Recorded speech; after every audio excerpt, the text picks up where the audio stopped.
This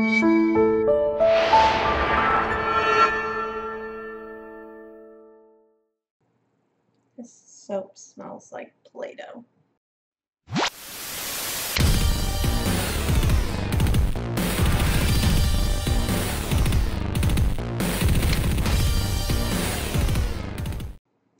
Hello, it's the Curious Lo back with another video. So today I'm going to be talking about the season finale, season 6, episode 16 of The Walking Dead, called Last Day on Earth. I just finished watching it, and of course I have to have my Daryl ear soap necklace that I got from Loot Crate, which is possibly the weirdest thing I have ever gotten from a Loot Crate, but it's the only Walking Dead thing that I have on me right now, so it's what you're getting. Let's go ahead and start out with the things that I thought were awesome in this episode. I loved everything that Eugene and Abraham were doing, and overall, I think I've seen a few people kind of complaining about the whole cat and mouse thing that was happening with trying to get Maggie to Hilltop so that they could get her some medical attention, just because it was a lot of repetition of kind of Rick's group driving and then being like, all right, here's a roadblock, turn around, driving, okay, here's a roadblock, turn around. It happened, I think, 3 or 4 times total.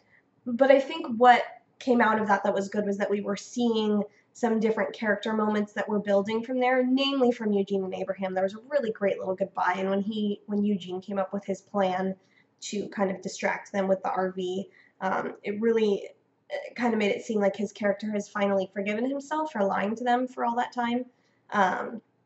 So that was nice to see, I think.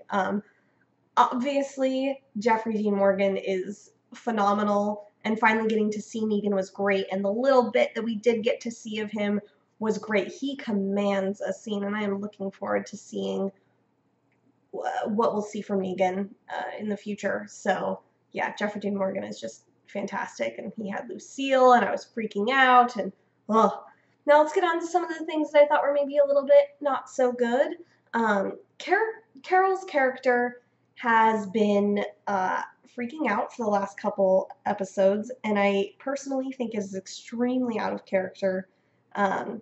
This is someone who has shot a child before because she needed to, because that girl was not going to survive. This is somebody who has killed countless people protecting her group, and suddenly she's at this point where all of her character development that has to do with like the fact that she came from an abusive marriage and that she's lost her daughter, and like she has a tragic backstory that she has risen above and has become a pretty hard character, and suddenly she's just this like wallowing mess who wants to die, and it just doesn't make sense to me.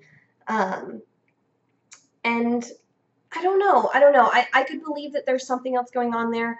Jeremy Johns posted a video today that I think could definitely be where they're going with it. If you guys want to check that out, I'll post a link down below. But yeah, if they don't do something like that, they just have shot Carol in the leg, both metaphorically and literally. And I just am not a fan of it, because Carol is an awesome character and she deserves better than this, I guess.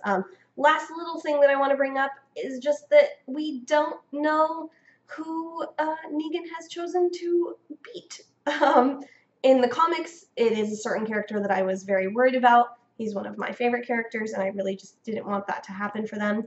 But we don't know. We don't know if it's that character. We don't know if it's going to be maybe one of the characters that isn't in the comics, and that could be a way that they could save one of the fan favorite characters and kill off one of the ones that isn't in the comics, because they wouldn't have to kill a character that's in the comics that is still doing things, if that makes any sense at all.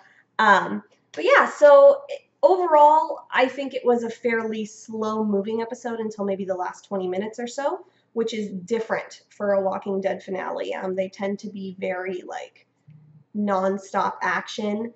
But yeah, we'll see where they go next season. I am getting a little sick of Walking Dead's need to have major cliffhangers before a hiatus, because they do this all the time. And I get that cliffhangers do stuff, but you could have at least let us know who it was, but not know their fate. Like right now, we're literally just...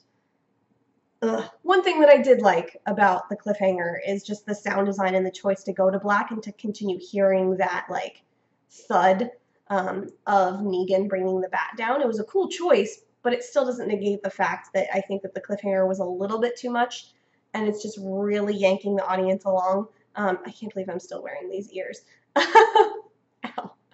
All right, so overall, again, slow-moving episode. I think it could have been done a little bit better, but certainly not their least episode, like middle of the pack, I would say. Especially for this season, they've had some really great episodes this season, so I'm excited to see where Negan goes, and I'm excited to continue covering The Walking Dead and Fear the Walking Dead starting next week. So until then, if you guys have any questions, post them in the comments. If you want to discuss it with us further, joining us on Sunday for our live discussion show every Sunday night. All right, bye.